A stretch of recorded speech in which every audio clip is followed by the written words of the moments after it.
서울동건 교육감이 보궐선거로 잠깐 한 텀 하고 전국적으로 교육감 선거가 실시된 건 2010년이니까 우리는 하여튼 애매해요. 민주주의가 감기가 없지. 하여튼 뭐 직선으로 뽑힌 세 번째 교육감. 솔직히 제가 저 2002년, 2006년 부산시장 후보로 진보정당의 부산시장 후보로 출마한 적이 있습니다. 그런데 그때도 교육감을 직선했다면 시장으로 안 나가고 아마 교육감으로 나가지 않았을까 하는 생각이 드는데 그만큼 어떻게 보면 제가 사범대학에 31년 재직했고 또 뭐 교육문제에 그 관심 가지고 같이 할 수밖에 없었기 때문에 그 원래 선택을 하라 했으면 교육감이 더 맞지 않나 싶은데 어쨌든 뭐 2002년, 2006년의 경우에는 이제 진보정당에서 그 시장 후보가 꼭 필요했고 이렇게 해서 나섰던 거고 뭐 했는데 어쨌든 제 생각에도 이제 여러 가지 살아온 과정 이런 걸로 볼 때도 교육감이 더 이제 맞는 일이다 이런 생각을 하고 있는데 알다시피 이제 우리 부산의 경우에 정치 경제 이런 게 다 어렵기도 하지만 교육도 그 제2도시에 걸맞지 않게 전체적으로 역량이 좀 이렇게 취약해진 이런 상태이기 때문에 그 정치 경제적인 변화를 일으키는 데는 여러 가지 그 여건이나 이런 게 잘 갖춰져야 되기 때문에 쉽지 않을 걸로 보이고 그래도 교육은 좀 편차가 있다 해도 그 전국적으로 비교적 그 비슷한 조건을 갖고 있기 때문에 교육 영역에서는 침체성을 좀 쉽게 좀 극복해낼 수 있지 않을까 싶어서 교육에서만이라도 희망을 가질 수 있도록 하는 게 부산을 위해서도 기여하는 일일 거다 생각하고 나름대로 이제 시민들에게 그 희망을 줄 수 있는 이런 교육을 바로 세우는 그런 노력을 하고 싶습니다. 처음부터도 뭐 교육에는 진보나 보수가 따로 없다. 정말 우리 아이들을 위해서 누가 더 좋은 정책을 마련하고 또 그걸 제대로 잘 실천하느냐 이것으로 판단해야지 진영 논리 가지고 하는 건 안 맞다라고 얘기를 했었고요. 또 실제 이번 선거의 경우에 제가 받은 표가 35%입니다. 그래서 물론 35%를 받았지만 교육감으로서 일은 저를 지지하지 않은 65%의 시민들이 바라거나 또 요구하는 것까지도 늘 같이 보면서 해야 된다. 그래서 변화를 추구하더라도 언제나 좀 우선은 합리적으로 다 공감할 수 있는 방향을 선택해야 되고 점진적이고 지속적으로 해야 된다라고 생각을 해왔고 일단은 이제 그 교육 행정을 하려고 보면 우선은 이제 이 시하고의 협조 관계도 굉장히 중요하고 또 시의회에서 뭐 조례라든지 예산이라든지 이런 걸 다 시의회를 통과해야 되기 때문에 일단 부산 같은 경우에는 뭐 압도적인 다수가 특정 정당이기 때문에 우선 저는 그런 시의회하고의 관계를 좀 이렇게 굳이 각을 세울 필요가 없다. 그래서 서로 협조하고 또 공감과 이해를 구하는 게 필요하다고 생각했고 솔직히 말씀드리면 철저히 어의 입장에서 접근하자 이렇게 이제 했기 때문에 시의회하고도 그렇게 큰 마찰은 아직 없는 상태고 또 서병수 시장의 경우에는 그 본인이 이제 내세운 게 사람과 기술과 문화로 이루어지는 부산 뭐 이렇게 했고 그래서 사람이 곧 인재고 인재는 또 교육으로 연결될 수밖에 이렇게 해서 교육에 대한 관심도 많고 또 나름대로 이렇게 열의를 갖고 계시기 때문에 같이 할 수 있는 부분 최대한 같이 하자 이렇게 해서 지금까지는 뭐 큰 갈등이나 이런 거 없이 뭐 진행이 되고 있습니다. 단지 이제 제가 했던 공약 중에 원래부터 사실 중학교 1학년 그 의무급식을 확대하려고 했는데 거기에 소요되는 게 한 150억 정도가 필요해서 시에 50억 정도만 좀 지원을 해달라. 다른 도시하고 비교해 볼 때 부산시에서 학교 급식에 대한 지원이 상대적으로 낮은 편이기 때문에 50억 정도를 좀 지원해달라고 요청을 했는데 시에서는 이제 그 비법정 전입금을 지원을 조금 늘리기는 했는데 그걸 급식용으로 하는 건 아니다라고 이렇게 나름대로 의견을 표명했고 제 생각에 이제 그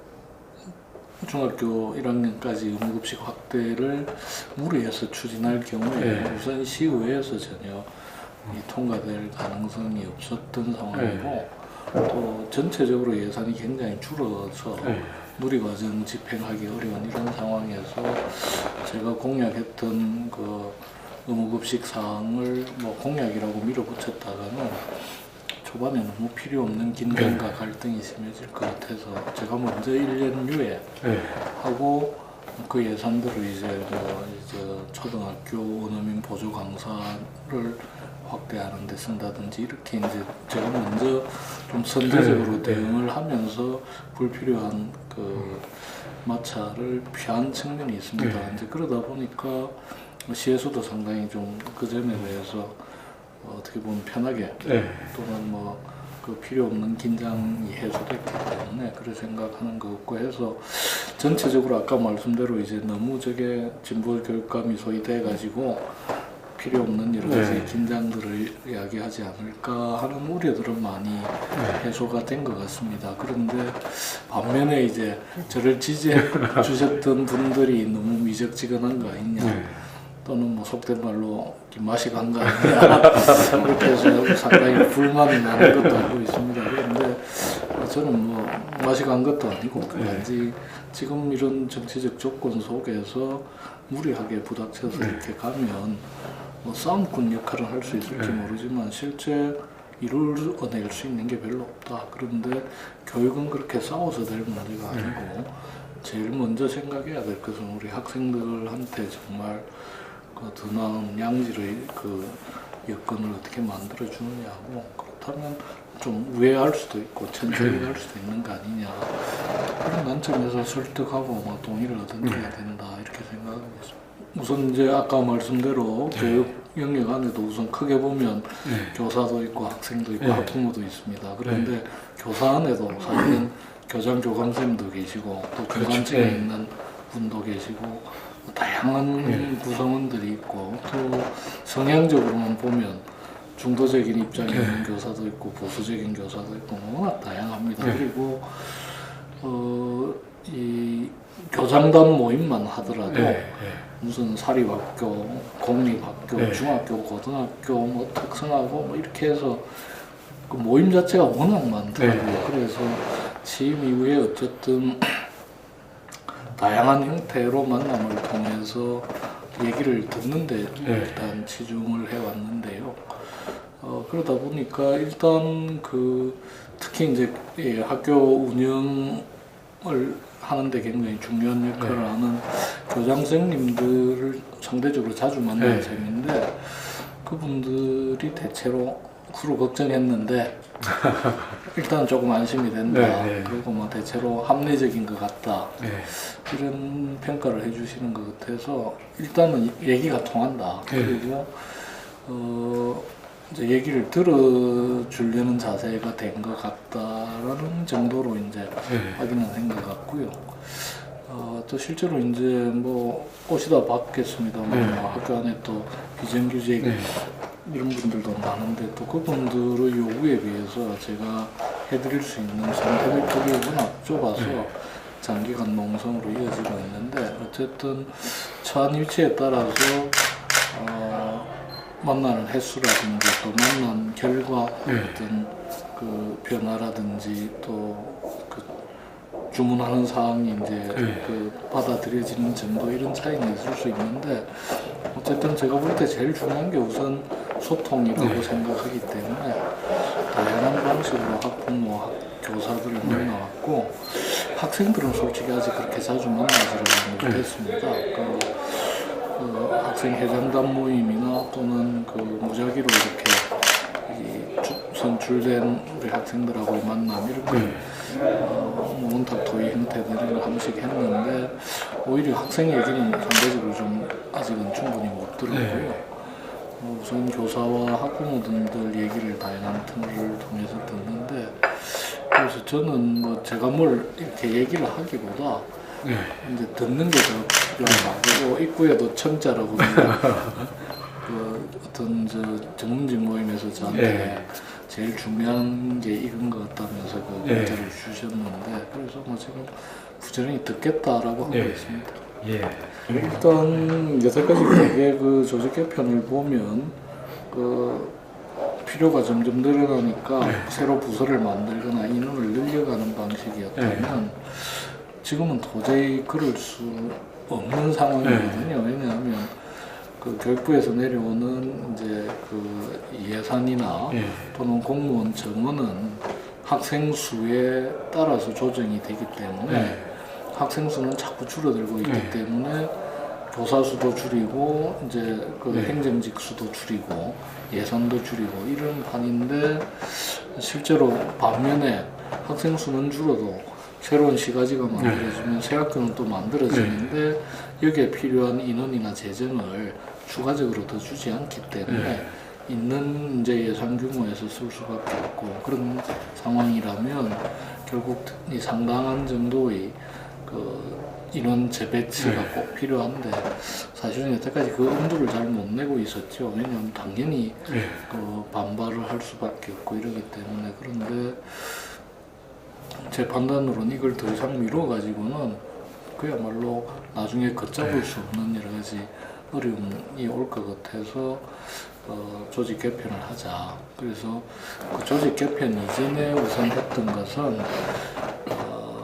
교육청이나 교육지원청에서 다양한 정책 사업을 하는데 이 정책 사업이 학교 현장에 내려가면 사실은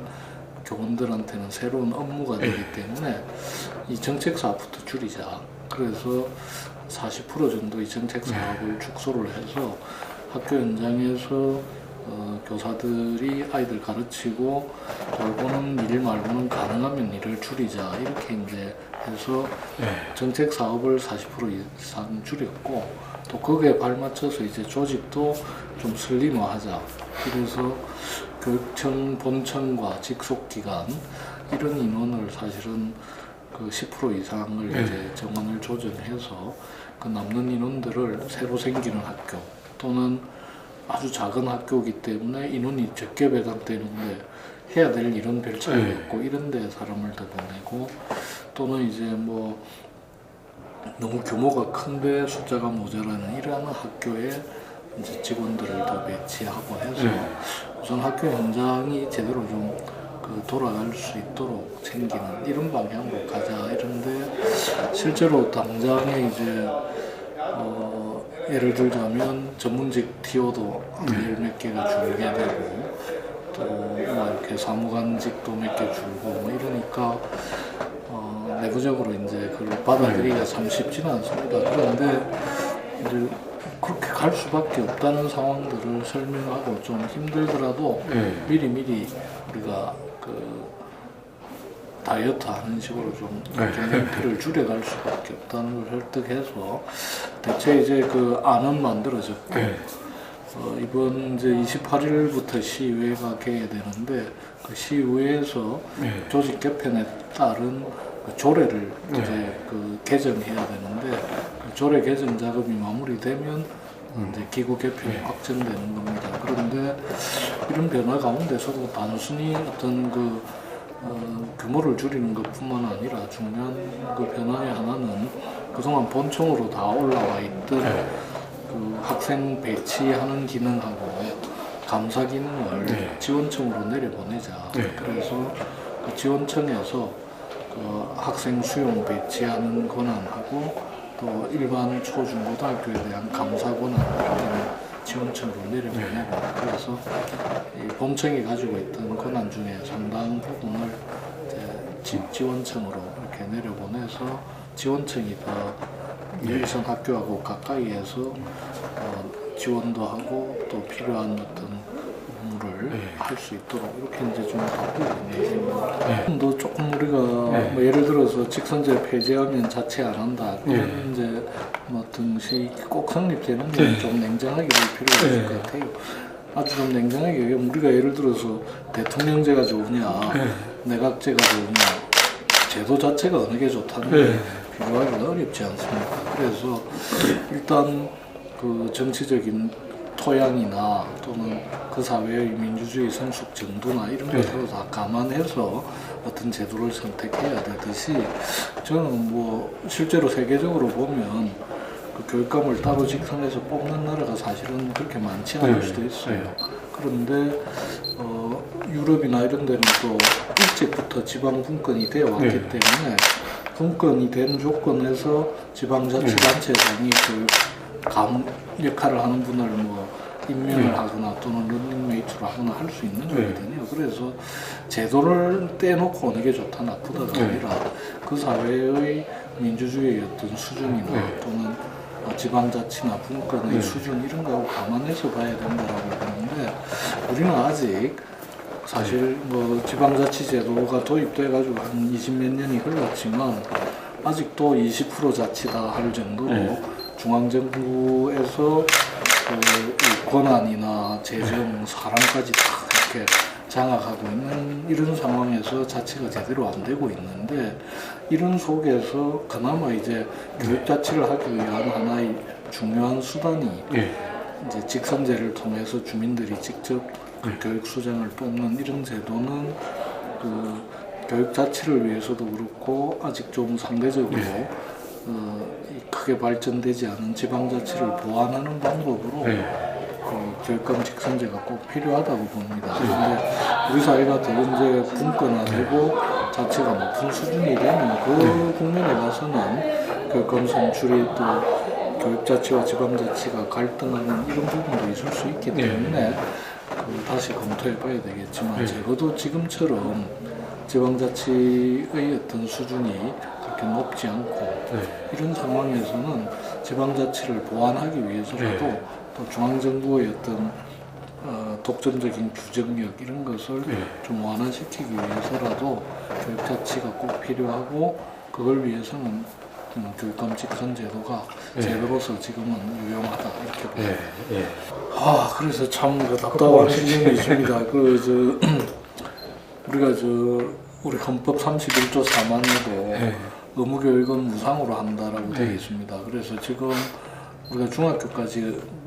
의무교육으로 되어 있기 때문에 무상으로 하고 있으면 급식도 당연히 중요한 교육의 일부이기 때문에 적어도 중학교까지는 급식도 무상으로 의무급식을 해야 된다는 게 제 이제 그 생각이고요. 또 현실적으로 17개 이 자치단체 중에 10군데 이상이 중학교까지는 소위 무상급식을 하고 있는데 명색이 제2도시인 부산에서 그걸 못할 이유가 없다. 그래서 저는 뭐 어쨌든 임기 중에는 그걸 시작할 생각을 하고 있는데 재정이 참 어렵기는 이제 현실입니다.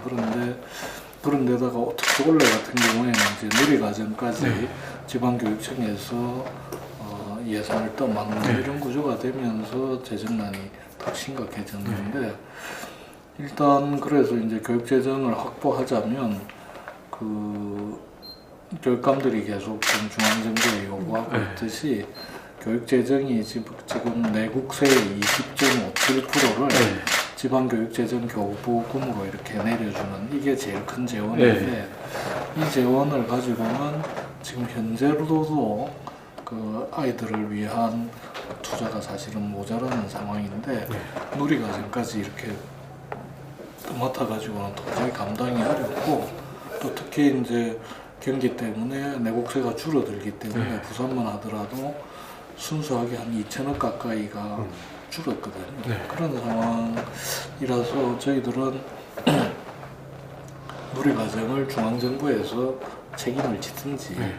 이걸 교육청으로 넘기려면 그 지방교육재정 교부금을 5% 상향해라. 그래서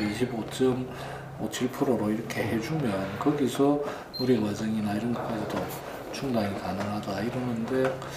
솔직히 쉽지는 않을 것 같습니다. 그래서 이제 이런 조건 속에서 결국은 제한된 자원을 가지고 안정적으로 이렇게 배분을 잘 하는 수밖에 없는데 지금 이 교육재정의 경우에는 70%가 인건비거든요. 그래서 정말 선택의 폭이 좁아서 고민 중입니다. 그래서 일단은 그 교육재정 교부금을 좀 늘리는 방향에서 힘을 모아가야 되고, 그런 노력을 한 위에서 이제 주어지는 범위 안에서 어떻게 합리적으로 배분을 잘 할 건지 고민할 수밖에 없을 것 같습니다. 실제로 참 답이 어렵습니다. 예를 들어서 이제 대학의 예를 들자면 저희들이 대학 진학할 때만 하더라도 70년대 중반만 해도 부산대학 이러면 솔직히 서울대 빼놓고 연고대를 갈까 아니면 뭐 돈을 빼놓을까 그렇죠. 부산대 갈까 해서 정말 뭐 몇 손가락 안에 들었다면, 요즘 이제 대학 평가 물론 평가 지표가 적절하냐 이런 게 논란이 있을 수 있지만 어쨌든 부산대학 이러면 15, 6위로 내려가 있거든요. 그러면 부산대 교수들이 게으르고 무능해서 그러냐 하면 저는 뭐 그런 측면이 없지도 않겠지만, 중요한 것은 서울이 모든 것을 독점하다 보니까 이 서울에 있는 대학은 다 서울대학이 되는 반면에 지방대학들이 지역사회의 격차 때문에 서울하고의 격차가 커져서 대학도 이제 떨어졌다 이렇게 보는데요. 마찬가지로 중고등학교 교육도 이제 서울과 지방 간의 격차가 커지면서, 이전에는 이제 뭐 그 입시제도의 틀도 있지만 지방에서 이제 그 좋은 대학 가서 나름대로 이제 지위 상승을 할 수 있는 통로들이 열려 있었다면, 서울과 지방 간의 격차가 커지고 또 우리 사회의 계층 간의 격차가 커지면서 교육을 통한 어떤 사회이동 사다리가 이제 그도 차이가 버린 거 아니냐. 그러면서 격차는 점점 커지고 있고, 그래서 어제도 제가 보고를 받았는데 평준화는 됐다라고 하지만 실제 그동안에 이제 평준화를 허물어뜨리는 여러 가지 그 장치들이 생긴 거죠. 대표적인 게 이제 특목고, 자사고 이런 건데, 부산 지역의 경우에도 그 중학교에서 이미 그 최상층에 해당하는 학생들이 고등학교 지나갈 때 이미 다른 지역으로 상당수가 빠져나가 버리고, 그 다음에 이제 그 학생들이 빠져나간 다음에도 지역에서는 또 특목고, 자사고 이런 데로 가고, 그래서 나머지 이제 일반고가 정말 어려운 조건 속에서 고군분투할 수밖에 없고, 이렇게 이제 큰 틀에서 보면 평준화가 유지되는 것 같지만 평준화를 허무는 여러 가지 장치들이 만들어져 있는데, 그렇다고 저는 평준화를 뭐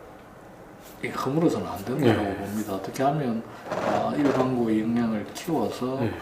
그 교육력을 높여내느냐가 이제 숙제라고 보는데, 그래서 애초에 어떤 특정한 목적으로 설립된 특목고나 또는 자사고는 자기 어떤 설립 목적에 맞게 운영하고, 이걸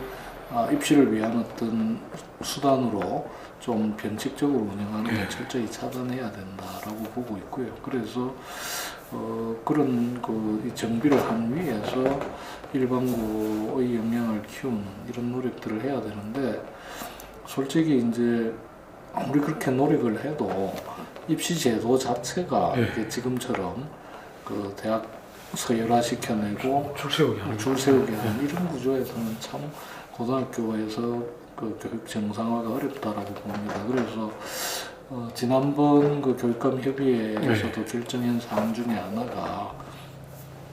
교육감들이 비용을 부담을 하더라도 크게 보면 세 가지 숙제를 해야 된다. 첫째는 입시제도, 대학 입시제도 개선 방안을 그 연구해서 국민적 공감을 형성하는 방안을 제시해서 교육부를 압박해야 된다. 교육부에서 그런 걸 마련해야 되는데 그걸 제대로 안 해주고 있으니까 교육감들이 연구비를 동원해서라도 이 제대로 된 입시제도 개선 방안을 제출해서 국민적 공감을 얻어서 하나의 그 사회적인 힘으로 만들어가야 되고, 또 하나는 교육과정 자체를 바꿔야 된다. 지금처럼 교육부에서 교육과정을 일방적으로 만들어서 아래로 내려보내는 이런 틀은 그 교육을 굉장히 어떻게 보면 왜곡시킬 가능성이 있기 때문에 대안적인 교육 과정에 대한 연구를 본격화하자. 그리고 또 하나는 이제 교과서 작업입니다. 교과서도 실제로 이제 꼭 국사 교과서를 국정으로 할 거냐 말 거냐의 문제 이전에 지금 이렇게 만들어진 교과서들이 물론 크게 보면 교육부의 지침에 따라서 만드는, 그래서 거기에 이제 통과가 되면 인정을 받고 검증을 받기는 하는 이런 구조인데 전반적으로 느낌이 너무나 어렵고 너무나 쉽게 얘기하면 이 집필자 우선으로 저도 교과서 써봤습니다만 자기 전공 다 집어넣고 이러다 보니 양도 많아지고 어려워지고 이런 거라서 꼭 필요한 교과서이냐에 대해서 굉장히 이제 걱정이 많기 때문에 교과서 체계도 이제 좀 대안적인 걸 모색해보자 이렇게 지금 이제 결정을 하고 있는데, 그래서 일단 중앙정부나 또는 교육부에서 이런 어떤 변화에 대한 자기 책임들을 제대로 못하고 있는 부분이 있기 때문에 우리가 어렵지만 교육감협의회에서 재원을 마련해서라도 대안적인 어떤 방안들을 모색해서 제출하자 이렇게 지금 하고 있습니다. 그래서 어쨌든 이런 좀 우리 교육의 패러다임을 바꿀 수 있는 대안들을 이제 지방에서 선출된 교육감들이 뜻을 모아서 한번 만들어 가야 되지 않을까 생각하고 있습니다. 이제 시작 단계입니다. 혁신학교와 유사한 학교가 초등학교가 상성에 한 군데 있긴 있었는데 어쨌든 이제 자율학교 범위에서 진행이 되어 왔던 건데 저희들은 이번에 이제 10개 학교를 혁신학교로 지정해서 어제까지 혁신학교로 지정받은 학교의 교장선생님 또 선생님들 모여서 2박 3일 집합 연수를 빡세게 했습니다. 그래서 그전에도 이제 나름대로 준비들은 좀 해왔지만 이번 연수를 통해서 굉장히 분위기들이 이제 마련된 것 같은데요. 그래서 원래는 이제 이 10개 학교가 정말 학교다운 학교로 자리 잡아가고 또 이런 게 주변에 이제 전파되어서 영향을 미칠 수 있도록 했으면 좋겠고 연차적으로 이제 10개 학교씩 확대해서 학교를 살릴 수 있고 학교를 통해서 변화의 희망이 있다라는 걸 확인할 수 있었으면 좋겠습니다. 2011년부터 해서 12년 이후에 계속 14등, 15등 이러고 있는데 그래서 제가 이제 중요한 공약 중에 하나가 청렴도를 1급 수준으로 올리겠다라고 했는데 일단 작년보다 2013년보다 2칸이나 더 내려와가지고 저도 굉장히 당혹스럽고 또 죄송하다는 마음을 갖고 있습니다. 그래서 어제 교육청의 간부들 전체가 모여서 이 서울의 한수구시라고 모셔서 이제 특강도 듣고 우리 내부의 개선 방안들에 대한 집중 토론도 하고 했는데 이게 아시다시피 한 번 이렇게 떨어진 신뢰나 이런 걸 하루아침에 팍 올리기 정말 어렵고 그래서 강조했던 것은 이게 무슨 교육청만의 문제가 아니고 사실은 일선 학교, 교육가족 모두가 같이 책임을 져야 되는 문제고 또 이게 단순히 무슨 부정이나 비리가 있다 없다의 문제를 떠나서 교육 수요자에 대해서 이 교육가족들이 제대로 요구를 부응하지 못하면 청렴도가 떨어질 수밖에 없다. 그래서 좀 총체적으로 자기 혁신을 위한 노력들을 하자 이런 제안을 했는데요. 쉽지는 않겠지만 내년부터 좀 가시적인 성과를 내려고 지금 각오를 단단히 하고 있습니다. 적극적으로 접근할 수밖에 없을 것 같습니다. 그래서 우선 아까도 말했듯이 우리 사회에서는 대학 입시가 교육에 대한 규정력이 워낙 크기 때문에 고등학교의 경우에는 학력 내지는 입시 문제를 놓고 생각할 수 없고 고민하지 않을 수 없고 상대적으로 이제 입시에서 조금 이제 떨어져 있는 중학교나 초등학교 같은 경우에는 말 그대로 이제 미래 역량을 키우는 방향으로 가야 된다. 지금 솔직히 시험 잘 풀고 점수 잘 받는 거는 대학 들어갈 때 필요한 능력이기는 하지만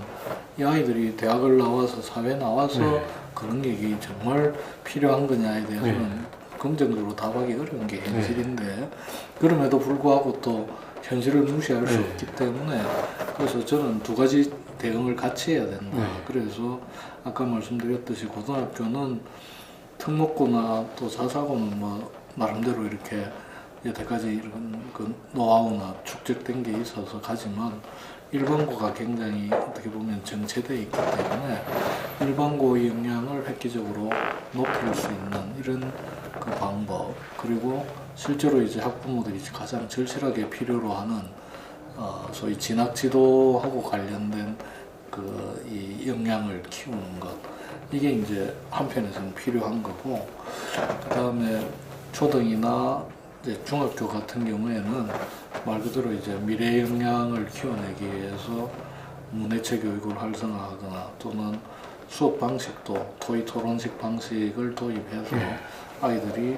이제 협력하고 또 창의성을 발휘하고 하는 이런 능력을 키워가고 물론 이러다가 이제 또 고등학교 가면 벽에 부닥칠 수 있지만 그 초등 중등에서 그런 미래 역량을 키워온 창의적인 능력, 협동하는 능력, 또 함께 문제를 푸는 능력 이런 걸 키워온 아이들은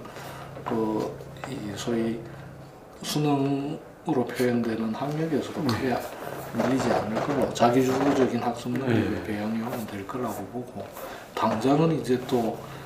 대학 입시로 평가를 받기 때문에 그건 그것대로 또 이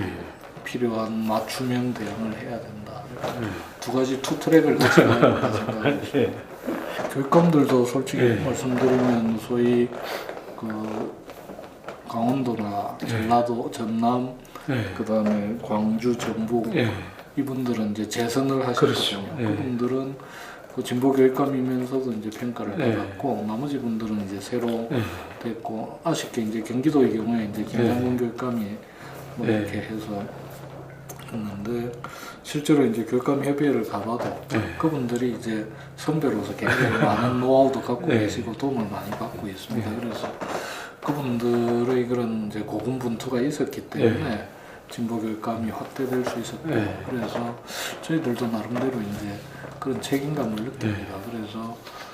교육 영역에서라도 좀 이렇게 새로운 어떤 문제의식과 접근 방식을 가지고 바꾸어가는